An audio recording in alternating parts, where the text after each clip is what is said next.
vim a Montes Claros, a minha família me acompanhou, os meus filhos me acompanharam, mas uma das coisas mais lindas em família é quando a gente vai vendo a roda girando.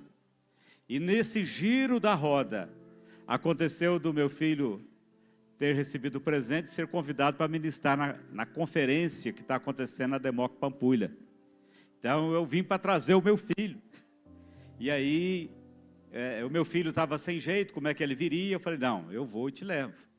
Então está chegando a hora de eu fazer o trabalho diferente. E a minha filha veio também, mas como ela é adolescente, 20 anos, né, ainda é adolescente, eles estão lá. Vocês não imaginam que tem até de 40 adolescentes, né? É triste, mas é verdade. E eu liguei para o pastor Paulo Júnior, falei, pastor, está saindo um livro meu, eu vou aí. E ele usou de misericórdia e falou, vem na sede, Gersino. Falei, ó, que bom, não pensei nisso. Então vamos na sede. E aí, eu ainda não lancei esse livro novo, eu ainda não lancei em Divinópolis. Eu vou lançá-lo no dia 26 de agosto. E esse livro, Lares Hidratados, fala a importância do afeto na relação familiar. Esse é o trabalho. Mas aqui tem muita coisa para casal, inclusive a minha escrita é uma escrita muito simples e muito prática. Então eu tenho alguns, por exemplo, escala de ciúme. Seu marido é ciumento, você é ciumenta, tem um exercíciozinho para você saber aqui. Seu casamento está saudável? Também tem um exercício, uma planilha para você preencher aqui. O teste das 5 linguagens do amor, apesar de a gente ter um acesso muito fácil a ele hoje, mas também tem esse testezinho aqui. Então nós temos aqui uma série de atividades para serem feitas em família. E eu trouxe uma quantidade pequena, mas aqueles que desejarem, se porventura Deus abençoar que acabe, aqueles que desejarem podem me mandar uma mensagem lá no Instagram, psicólogo Gersino, você vai me achar, Gersino com G e Sino com C. Psicólogo Gersino, você manda no direct lá, pastor, eu quero o livro, quanto que é a postagem, etc. Eu mando. Ou você também pode se inscrever no meu canal lá no YouTube, Gersino Gomes. Eu tenho um devocional de paz que, aliás, gravei agora ali no hotel, para amanhã 6h58, ele está no canal. Então, de segunda a sexta tem um devocional ali que pode abençoar a sua vida. Entra no YouTube, pesquisa lá Gersino Gomes e você vai achar o meu canal. Se inscreve lá, porque sempre você terá uma mensagem de Deus. Mas aí eu não posso ficar sem justificar a ausência da Marta, né? A Marta, ela tem uma escala de cuidado com os pais, e esse final de semana foi a escala dela ficar com os pais. Então, a razão dela não ter me acompanhado. Mas desde já agradeço a todos os irmãos, e agradecendo Fabiana e os obreiros aqui, estou agradecendo o querido pastor PJ. Vamos abrir a Bíblia, e eu quero te convidar para um texto que talvez você já pregou nele. Com certeza você ouviu muitas pregações nele. Mas a palavra de Deus, ela é sempre atual. Ela não é atualizada, ela não precisa sofrer nenhuma atualização, ela é atual. Porém, parece que você pega algum versículo e diz, gente, eu passei por esse versículo dezenas de vezes, e hoje ele está gritando algo para mim, que antes não gritava. Esse é o poder da palavra de Deus, da palavra viva, da palavra gloriosa, aquela palavra que sabe onde está doendo na sua vida, daquela palavra que sabe onde é que tem um vácuo, daquela palavra que sabe onde é que está a fome existencial, muitas vezes, e que você precisa se reconfigurar, você precisa novamente entrar no prumo e falar, Deus, eu preciso tomar essa posição. E aliás, o tema da nossa palavra é consciência e atitude. Consciência, o culto a Deus é um culto inteligente, Passou aquela época que a gente achava que parecia que nós deveríamos estar em transe para sentir Deus. Não é necessário isso. É muito bom quando a gente é tomado pelo poder do Espírito Santo. É muito bom quando a gente sente aquele algo de sobrenatural e parece que a gente está sendo conduzido.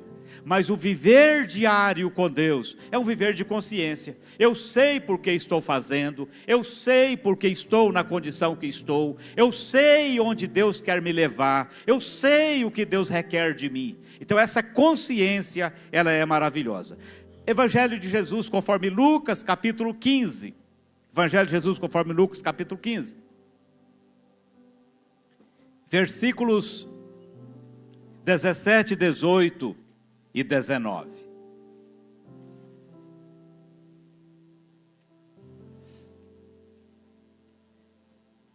Lucas 15, 17. Caindo em si, ele disse: quantos empregados de meu pai têm comida de sobra, e eu aqui, morrendo de fome. Eu me porei a caminho e voltarei para meu pai, e lhe direi: Pai, pequei contra o céu e contra ti. Não sou mais digno de ser chamado teu filho.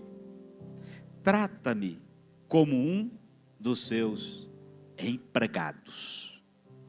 Meus irmãos, a parábola, ou as parábolas do capítulo 15, elas parecem que foram escritas para esta semana. Se nós pegarmos as 3 parábolas sequenciais, a partir do versículo 1, nós veremos que trata de apego. As 2 primeiras tratam de um apego, primeiro a um animal, segundo a uma coisa, e terceiro fala de um apego, de um afeto, num momento, mas deixa uma janela aberta para a gente ver uma questão de falta de afeto dentro daquele lar onde acontece o episódio principal. No versículo 1 até o versículo 7, trata da ovelha perdida. Jesus vai até o coração daqueles homens para falar de uma verdade. Ele vai até o coração deles e ele vai encontrar ali a importância que eles davam para o animal que eles tinham, a ovelha. E é interessante que quando eu digo que esta palavra parece ter sido escrito para esta semana, a gente vai ver que hoje Jesus poderia dizer o seguinte: imagine se você tem 100 pets, e aí o seu pequeno pet é perdido. Você vai colocar na internet, você vai oferecer recompensa, você vai fazer de tudo para encontrar o seu pet perdido. A gente nunca viu tanto a valorização do animal quanto hoje. É festa de aniversário para o pet. É um plano de saúde para o pet que talvez é mais caro do que o plano de saúde para os nossos idosos. É um cuidado que as pessoas perdem noite de sono, porque eu estou falando de algo que uma vez eu ouvi de uma pessoa muito querida minha, que ela descobriu, é claro que a gente sente dor por isso também, ela descobriu um câncer num gatinho que ela tinha. E ela disse isso há alguns 10, 15 anos atrás. Ela passou a noite, porque o gatinho miava sentindo dor, e ela falava, e eu passando a mão sobre o gatinho, porque ele estava sentindo dor. E aí, pastor, o que isso tem a ver com essa passagem? Porque nós estamos falando de afeto, de consciência. Se você chegar nos hospitais em Montes Claros, você vai encontrar pessoas dizendo o seguinte: eu precisava tanto de um acompanhante, eu precisava tanto de alguém para me levar no banheiro, porque eu moro lá em Itacarambi, eu moro lá em Salinas, eu moro lá em tal lugar, e eu não tenho ninguém aqui. E a gente cuidando do nosso querido pet. O Senhor Jesus Cristo, Ele vai nesse amor desvirtuado. E a gente precisa saber para onde a gente está direcionando o nosso amor, porque o amor que nós temos, ele não foi originado pelos nossos atos. O amor que nós temos não foi produzido pelas nossas boas ações. O amor que nós temos foi um amor genuíno, poderoso, límpido, cristalino, que disse o apóstolo Paulo: porquanto o amor de Deus está derramado nos vossos corações, ou em nossos corações. E muitas vezes a gente direciona esse sentimento tão valioso, a gente direciona esse elemento tão essencial da nossa vida para coisas. E aí a gente entra na segunda parábola, o amor às coisas. Mas na primeira parábola o Senhor contrapõe isso dizendo o seguinte: eu lhes digo que haverá mais alegria no céu por um pecador que se arrepende. O valor de Deus e os valores dos homens. E vai para a segunda parábola e fala: imagina uma mulher que perde da sua coleção, das suas economias, ela perde uma dracma. O valor que a gente tem dado às coisas. A gente nunca viu tanto a chamada coisificação da vida quanto agora. E às vezes a gente coisifica também o evangelho. A gente tenta coisificar a fé. De que maneira a gente coisifica a fé? É quando a gente diz: o melhor de Deus pode ser a possibilidade de eu trocar uma coisa que eu tenho. Eu ter um carro com um ano melhor. O melhor de Deus pode ser eu conquistar mais uma casa. Irmão, Deus não é contra você ter coisas. Deus não é contra você e nem eu ter dinheiro. Aliás, se Ele quiser te usar para me dar dinheiro, não tem problema. Mas o que Deus diz é o seguinte: Gersino, mas o seu amor ao dinheiro pode mudar todo esse cenário. E aí, Jesus diz sobre uma mulher que ela tinha um grande apego às coisas, ou à coisa chamada dinheiro, mas Ele volta a repetir: eu lhes digo que da mesma forma, há alegria na presença dos anjos, quando um pecador se arrepende. Mas aí a gente entra numa das parábolas mais belas, que é a parábola do filho pródigo. Quanto de nós já não ouviu essa parábola? Quanto de nós não se emociona quando a gente imagina aquele velho senhor na porteira da sua fazenda, vendo ao longe o seu filho voltar, e ele já abrir os braços para que o filho entendesse que ele seria acolhido. Quanto de nós? E aqui nós vamos ver, especialmente nos 3 versículos lidos, que o Senhor vai mostrar para nós a importância de ter consciência, a importância de ter entendimento de nosso contexto de vida, e daí partirmos para uma atitude. Achei muito bonito o ato profético aqui. Bonito porque nós temos visto cada vez mais, uma tentativa, atitudes para diminuir a masculinidade do homem.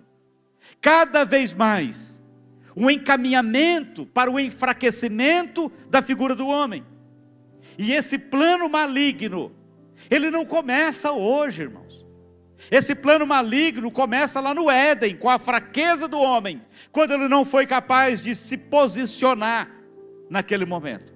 Quando ele não foi capaz de dizer para a mulher: você fez algo que desagradou a Deus, e eu vou ter que entender agora como é que nós seremos redimidos, como é que nós seremos aceitos de novo. Ele não foi capaz de entender isso. E a gente sabe da importância da mulher no contexto humano. E Deus entende isso, e Deus trabalha isso, e Deus deseja usar isto. Porém, há papéis que têm que ser desempenhados. Nós temos que ter essa consciência, o homem tem que ter essa consciência, a mulher, os filhos têm que ter essa consciência. E uma das coisas mais importantes que a gente precisa pensar é que quando a gente procura negar a consciência, é porque a gente quer fugir da responsabilidade. Todas as vezes que eu quero fugir da responsabilidade, eu não quero ter consciência.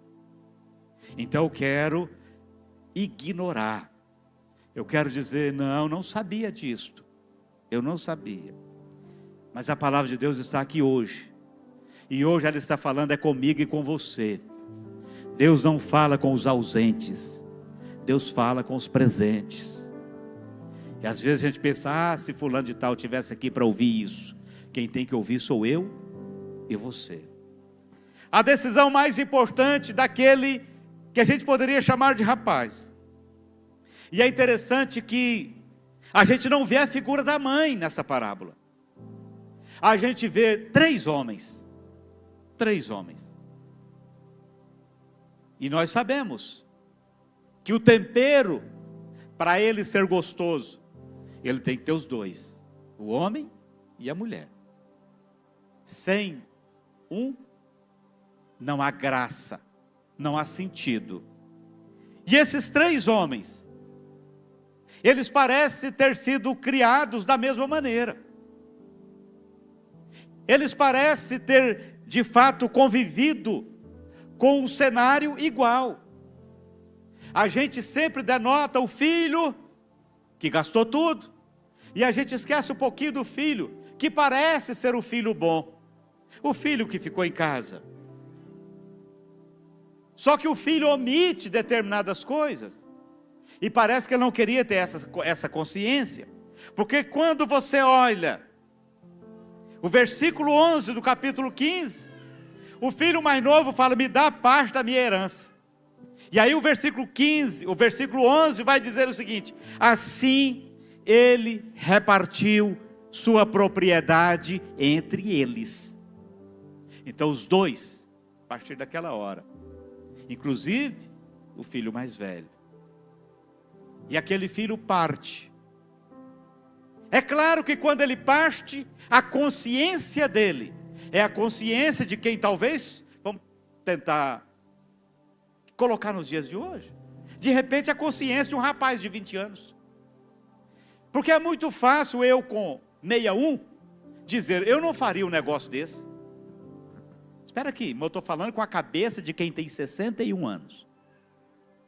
A minha cabeça de 20 anos era outra. E às vezes você quer julgar o seu filho com a sua cabeça. Ele não faria. A consciência dele aos 21 era aquela consciência. Ele parte. Nós não sabemos se ele fica 5 anos. Sabemos apenas que foi tempo bastante para ele torrar tudo que ele tinha. Foi tempo bastante para ele se esbaldar. E a gente conhece pessoas que vão, que saem e que torram tudo.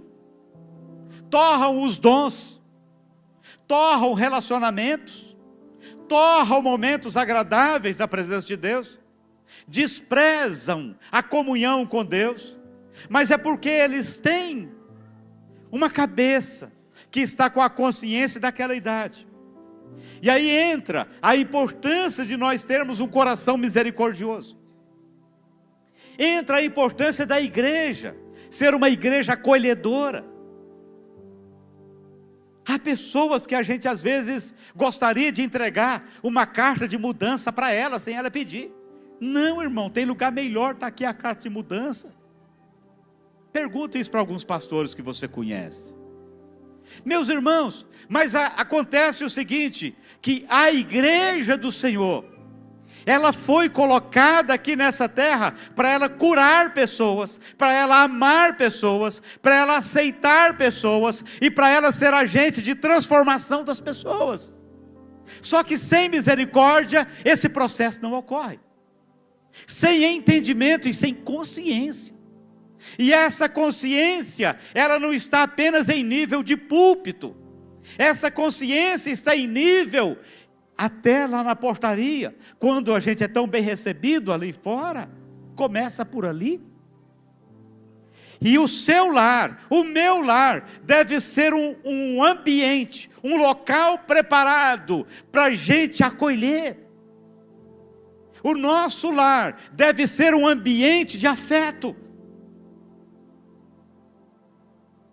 É muito triste quando a pessoa não tem paz, não pensa assim: graças a Deus estou voltando para casa.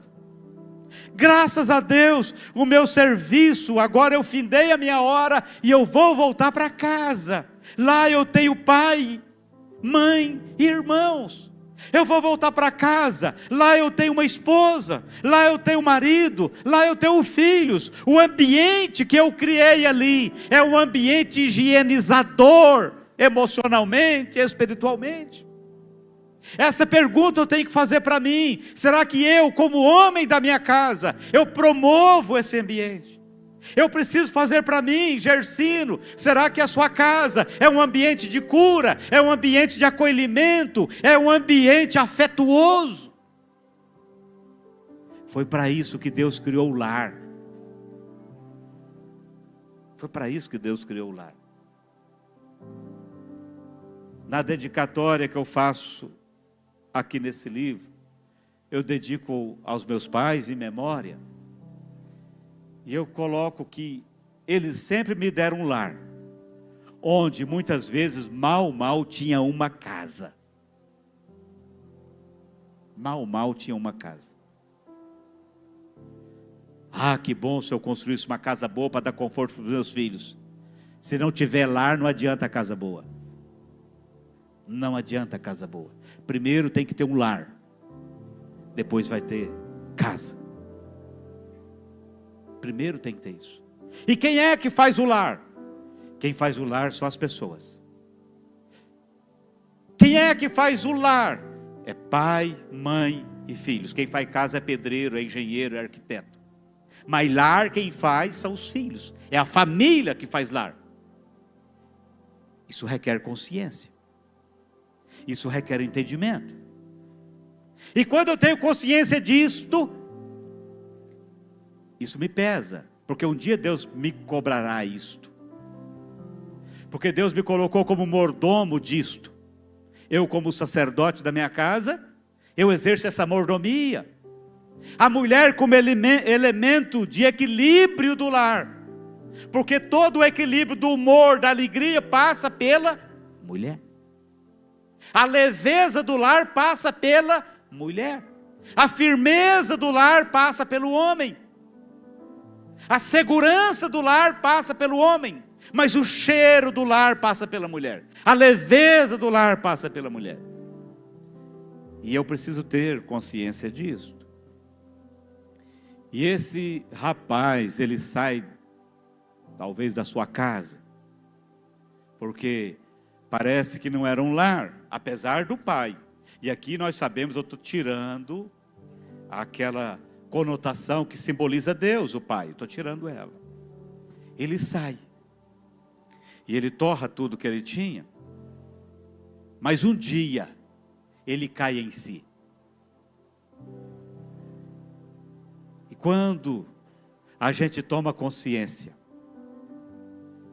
quando você entende que você tomou uma decisão precipitada, quando você entende que você agiu de maneira inadequada, a sua consciência deve te encaminhar para o segundo estágio. E esse segundo estágio é o estágio do arrependimento. E quando você estiver no degrau do arrependimento, você deve pular para o terceiro degrau. E o terceiro degrau é tomar uma atitude para consertar o que eu fiz. Porque não adianta ter a consciência. Não adianta só arrepender. É preciso tomar atitude. E Deus busca homens e mulheres que sejam pessoas de atitude. Deus busca pais que sejam pais de atitude. Deus busca crentes de atitude. Porque não dá para seguir Jesus sem ser uma pessoa de atitude. O próprio seguir o Senhor requer de nós uma atitude.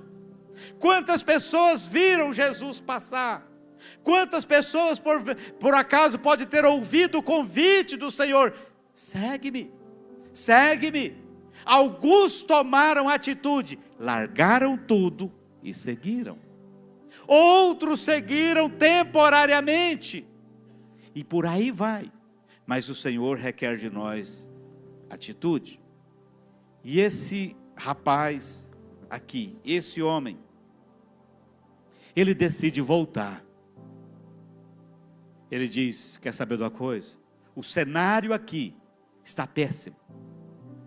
Está longe do que eu sonhei. Está longe do que eu idealizei. Porque uma pessoa de 20 anos, ela idealiza as coisas coloridas. É diferente de nós que está nos 40, 50, 60, que a gente já tomou uma realidade no rosto. A gente às vezes tomou tantas realidades no rosto, que a gente olha para o de 20 e fala, você está iludido. E nós precisamos perdoar os nossos filhos por essas ilusões. E às vezes a gente é rancoroso, a gente se sente tão ofendido porque o filho tomou uma decisão errada, que a gente não quer dar uma segunda chance para ele. Não quer dar uma segunda chance para ela. Ai de mim e de você se não houvesse uma segunda chance. Ai de nós, se não tivesse uma segunda chance. Diz que ele fala assim, eu vou voltar. Voltar significa reconhecer que tomou uma decisão errada, que tomou uma decisão precipitada. Voltar significa reconhecer que estava no lugar errado. Estava no lugar errado. Só que volta exige planejamento, exige a gente ter foco e ter essa consciência. Se você olhar a sequência daquilo que foi falado, ou do que está escrito, narrado aqui, diz a palavra, ele caiu em si, ele raciocinou.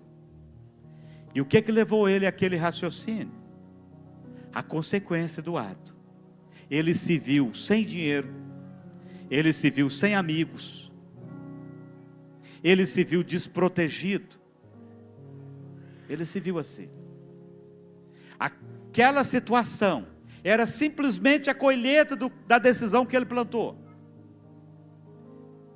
E às vezes a gente é turrão, o resultado está batendo no rosto da gente, e a gente continua, não, eu estou certo. Você continua colhendo coisa que não devia, mas não quer dar o braço a torcer. Inflexível. Meus irmãos, não há nada melhor do que um coração quebrantado, do que um coração trabalhável. A gente precisa deixar o Espírito Santo trabalhar na vida, no coração da gente. A gente precisa permitir que Deus nos volte para a rota. A gente precisa permitir isso. E às vezes todo mundo está vendo os resultados que a gente está colhendo, mas a gente fecha os olhos para os nossos resultados, só para dizer, eu estou certo, eu não estava errado, eu tomei a melhor decisão. Não faça isso. Às vezes tem família sendo penalizada por causa disso. Tem casamento sofrendo por causa de uma decisão de alguém que não quer dar o braço a torcer. Tem lar sofrendo por causa de uma decisão de um pai que decidiu não ouvir a opinião da mulher, não ouvir a opinião dos filhos. Então nós precisamos entender isso, que nenhum de nós sabe tudo. Nós precisamos entender isso, que nenhum de nós é bom em tudo. Nenhum de nós é bom em tudo. A gente precisa de outras pessoas, e é por isso que Deus coloca outras pessoas. Às vezes aquela pessoa que frequenta a igreja e que às vezes insiste em sentar perto de você, que você fala, não, meu fulano tal está tão chato. Às vezes Deus coloca ela perto de você para trabalhar a sua resiliência, para trabalhar a sua tolerância. E às vezes a pessoa fala, parece que eu atraio esse tipo de gente. Não é porque você atrai esse tipo de gente, é porque Deus está colocando você na oficina. porque Deus quer passar lima em você, e Deus usa pessoas para isso. Deus não vai usar o pet, não, Deus vai usar gente. O ferro, ao ferro se afia, assim como o amigo se afia ao seu amigo. Está claro que é bem melhor você conviver com um cão. Eu não tenho nada contra cão, aliás, lá em casa tem uma, irmãos, que foi presente de cunhada. O nome dela é Filomena, para os íntimos, Filó. Já está passando da idade de partir dessa para o melhor, porque já, na idade do cachorro, ela já está com 13 ou 14 anos. Mas às vezes é mais fácil conviver com o cachorro. Põe ração e deita ele ali. Mas gente pensa, gente fala. E Deus coloca perto de você gente. Aquele rapaz teve gente perto dele que humilhou ele. Aí quando ele humilha, ele pensa o quê? Gente do céu, onde eu estou? Aí ele tem memórias. E todos nós temos memórias. Qual é o maior ambiente formador de memórias? O lar. Memórias boas e memórias ruins. Naquela hora, desceu como uma tonelada de memórias dele, e ele começou a pensar na vida dos empregados do pai dele. Ele começou a pensar no ambiente da casa dele. Aquela casa limpa, cheirosa, e ele olhava para os porcos. E ele sentia o cheiro do chiqueiro. E o estômago é um grande conselheiro. E o estômago começou a aconselhá-lo. Você precisa fazer algo. E diz a palavra que ele cai em si, e ele fala, na casa do meu pai. Eu vou dizer para você, às vezes você sofre aborrecimento na casa do pai, mas continuará sendo o melhor lugar do mundo. É a casa do pai.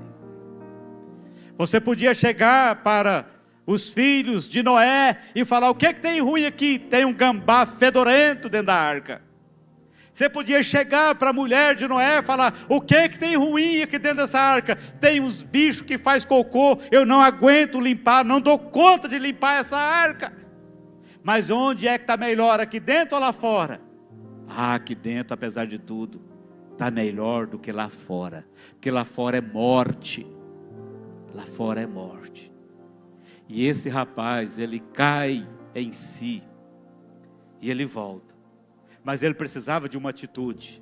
Numa outra versão ele diz, levantar-me-ei, e irei ter com meu pai, e dir-lhe-ei, pai, pequei contra os céus, e pequei contra ti.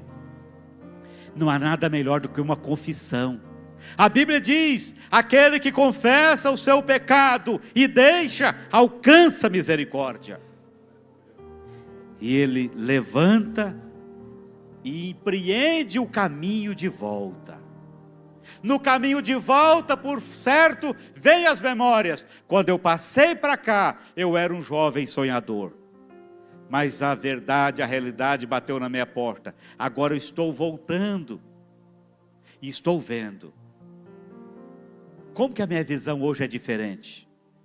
Quando você volta para a casa de Deus, quando você tem consciência, você às vezes pergunta, como que eu enxerguei, que óculos era o que eu estava usando para enxergar o que eu estava enxergando? A realidade agora é outra. A realidade é outra. Então nós não precisamos necessariamente fazer esse percurso de ida, para entendermos que estamos no melhor lugar. Não precisamos fazer esse percurso e depois voltar para enxergar catástrofe e dizer, eu preciso voltar para salvar a minha vida. Eu preciso apenas conservar a minha vida na presença do Senhor. Eu preciso estar no meu lugar. Pergunta do Deus, o que o Senhor espera de mim? Deus, como eu posso te servir melhor? Deus, qual é o dom que o Senhor me deu? Deus, como o Senhor quer me usar? Eu preciso fazer isso, porque potencialmente todos aqui são grandes obreiros do Senhor. Todos aqui potencialmente são grandes instrumentos do Senhor. E às vezes a gente fica pensando, ninguém me pediu nada. Eu estou aqui e nunca fui notado. Nunca fui notado. Usa o marketing de José. José foi um grande marqueteiro. Onde ele ia, alguém sonhava, ele, opa, eu interpreto. Interpretava. Catástrofe, interpreto. Sofrimento, interpreto tudo. Sonhos mesmo, eu interpreto, eu tenho e eu interpreto. Até o dia da grande chance da vida dele. Quando ele é chamado, ouvi dizer que você interpreta sonhos? Interpreto, porque Deus me dá a condição de interpretar. Só que se você não for um sonhador, você não vai saber interpretar sonhos.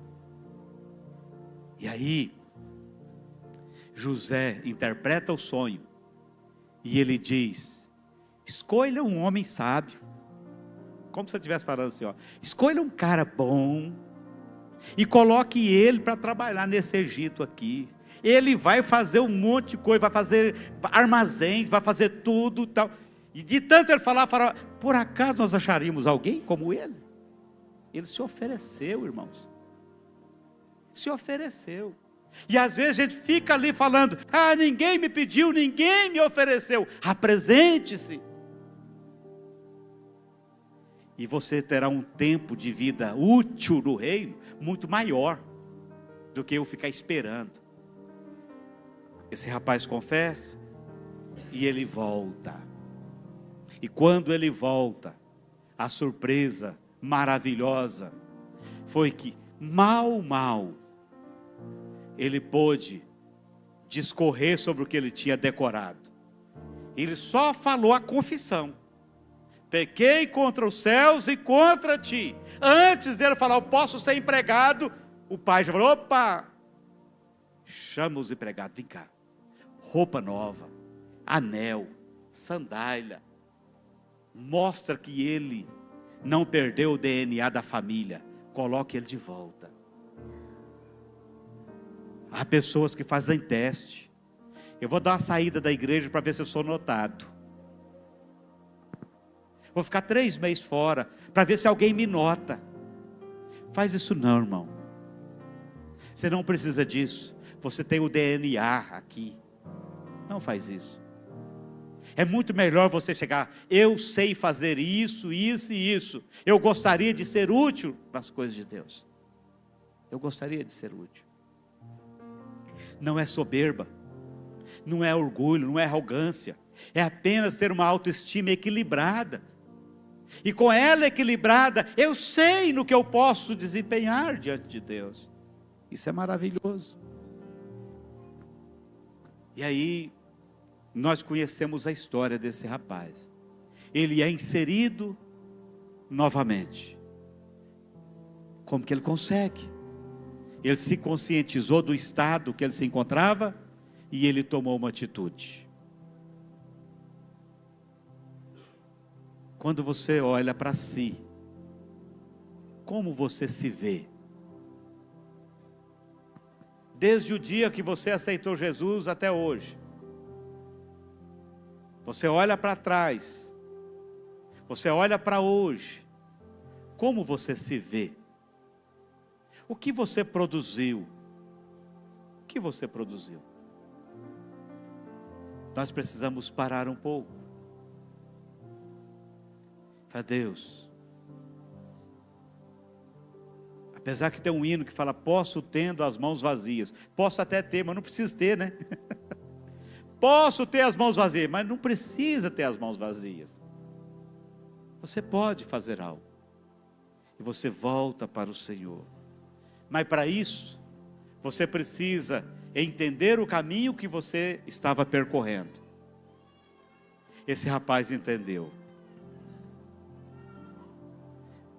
A maneira como você está hoje, ela se deve a algumas coisas que você deixou para trás. O que você deixou para trás? Algumas pessoas deixou vício, e são uma bênção na igreja. Algumas pessoas eram bênção e deixou certos trabalhos e hoje estão paradas na igreja. O que você deixou para trás? Porque Deus, Ele não trabalha por substituição. Deus trabalha por agregação. Se você fez algo na casa dele, se você tem habilidade e você deixa, Ele não vai te substituir. Ele vai agregar outra pessoa, para que ao você ter a consciência, você volte para ser agregado novamente.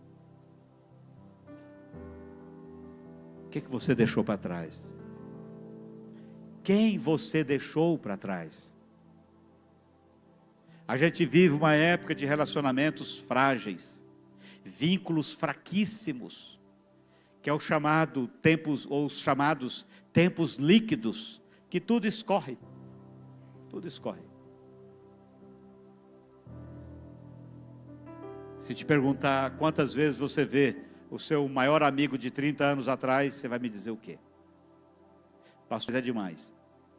Se eu te perguntar qual foi a última vez que você falou com o seu maior amigo de 5 anos atrás? De 10. Porque os nossos vínculos são fracos. Deus é Deus de relacionamento. É Deus de relacionamento. A igreja, ela é o ambiente para se relacionar, para suportar um ao outro, no sentido de dar suporte.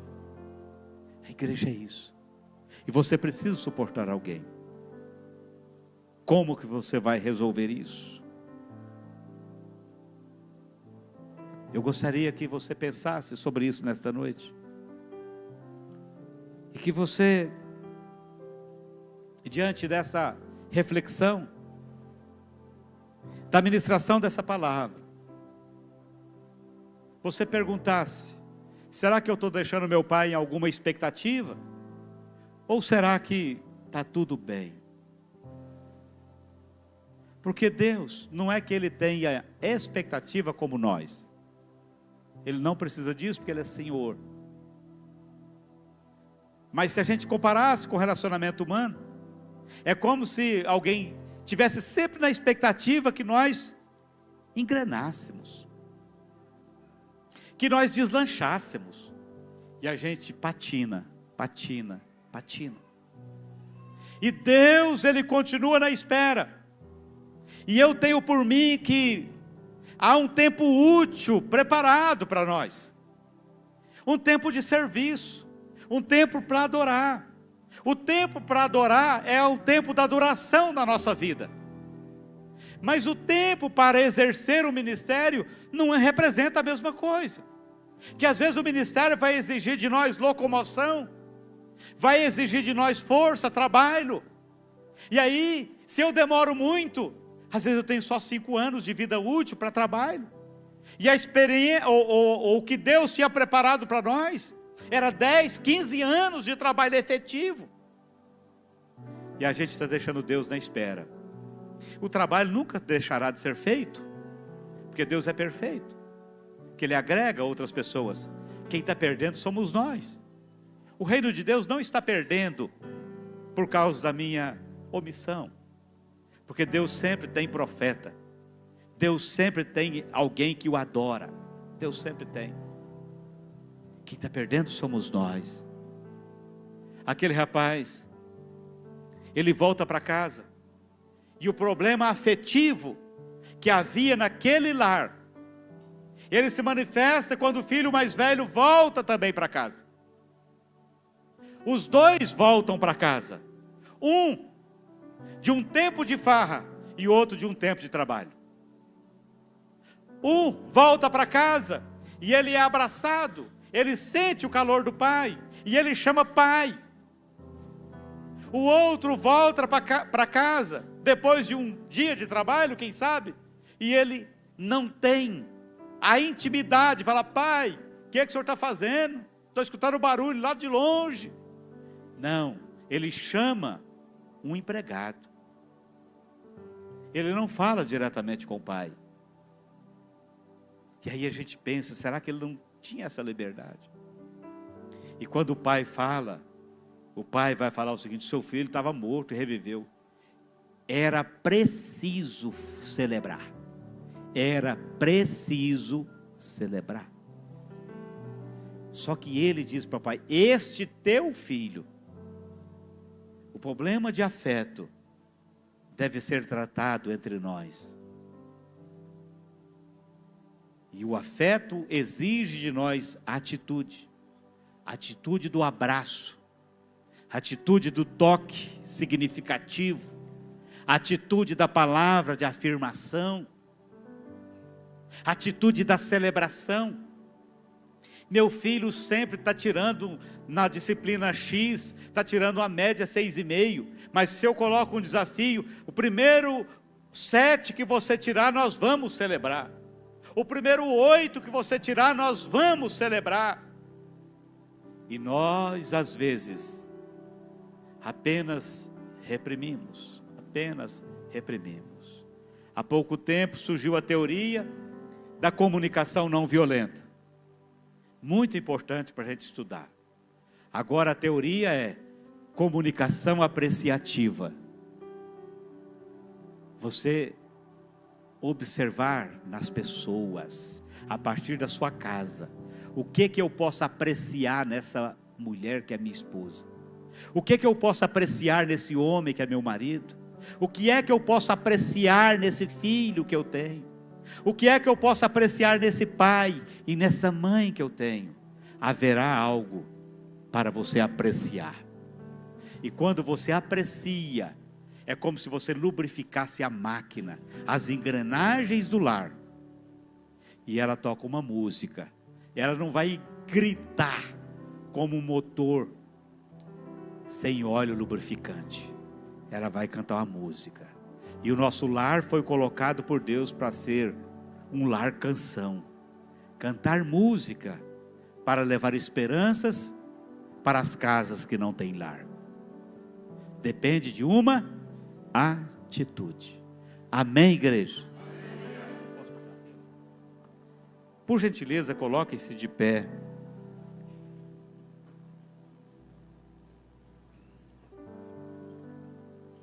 Eu louvo a Deus mais uma vez pela vida de cada um dos irmãos, por cada lar que aqui está nesta noite. E eu quero perguntar se tem alguém que não é crente nesta noite, aqui nesta noite, e que pela palavra de Deus e pelo toque do Espírito Santo de Deus, quer tomar uma atitude de consertar a vida e voltar a ter um relacionamento genuíno com o Senhor. Tem alguém que não é crente e quer receber Jesus como Salvador? Eu quero orar por você. Preciso que você manifeste levantando a sua mão, porque eu quero orar pela sua vida. Tem alguém que não é crente e que deseja ter um relacionamento genuíno com Deus? Alguém que está afastado dos caminhos do Senhor e que hoje, pela palavra de Deus e pelo toque do Espírito Santo, sentiu: eu preciso voltar para a casa do Pai. Tem alguém que não é crente? Dá a cada um de nós. Tem alguém? Eu não vou estender mais. Eu quero perguntar se tem um pai, uma mãe, que quer aproveitar esta última oração para falar: Deus, eu preciso que o Senhor transforme a minha casa num lar. Deus está precisando de mais afeto na minha casa, Deus. Eu preciso mudar isso. Deus, eu preciso mudar a minha atitude em relação ao meu marido, em relação à minha esposa. Deus, eu preciso mudar as minhas atitudes em relação ao meu pai, em relação ao meu filho. Você quer essa oração pela sua família? Se você quiser vir aqui à frente, eu aguardo. Pastor, eu fico constrangido. Irmão, a gente deve ficar constrangido por não tomar atitude. Ninguém está aqui para julgar as motivações suas. Nenhum de nós pode julgar. Eu estou aqui como agente de Deus para falar com você. Há a bênção de Deus para o seu lar e você precisa tomar posse delas. Você precisa acessar essas bênçãos de Deus para a sua casa. Você precisa fazer isso. Deus, eu quero um renovo para o meu casamento. Eu quero um renovo para o meu lar. Posso orar? Feche os seus olhos. Soberano Deus, para sempre seja exaltado o teu nome. Muito obrigado, meu Deus, pela tua palavra. A minha casa, o meu lar, Deus, a minha família precisa, Senhor, desta palavra. Eu como homem, Pai, eu como marido, eu como pai, eu preciso desta palavra na minha vida. E eu te agradeço porque o Senhor falou comigo nesta noite. Mas a sua igreja, Senhor, a igreja que o teu filho comprou na cruz do Calvário está aqui. Aqui nós temos diversos lares, Senhor. Eu não conheço, Pai, a intimidade de nenhum deles, mas o Senhor frequenta todos. O Senhor conhece todos. E como servo do Senhor, eu peço que o Senhor tenha misericórdia e traga para esses lares a consciência, o arrependimento, a atitude e a mudança que precisa ser feita. Eles sabem e o Senhor também sabe. Traga, meu Deus, renovo. Meu Deus, esses lares que estão secos, Senhor. Esses lares, ó Deus, que muitas vezes, ó Pai, tem sido ambiente de agressão. Que em alguns momentos, Pai, tem sido lares, ó Deus, de sofrimento. Nós não aceitamos isto, Pai, porque o Senhor derrama o seu amor, ó Pai, sobre as famílias, sobre os lares, e o teu povo precisa experimentar isto. Cada casamento que aqui está, Senhor, cada família, os relacionamentos familiares, Deus, Senhor, derrama do teu óleo sobre esses casamentos, ó Deus, fazendo com que eles sejam uma verdadeira canção nessa cidade, Pai. Que eles não sejam máquinas enferrujadas, engripadas, mas que sejam, ó Deus, uma máquina lubrificada, uma máquina, Senhor, que produz energia para a transformação dessa cidade, Deus.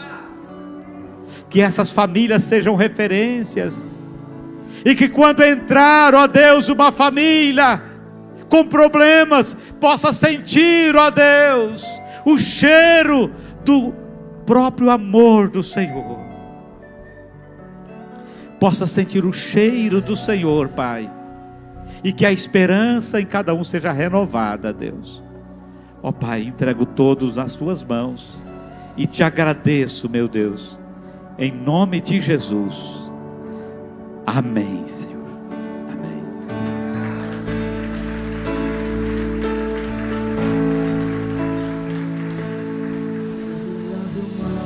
Deus abençoe mais uma vez, pastora Fabiana, Célia. Deus abençoe a igreja.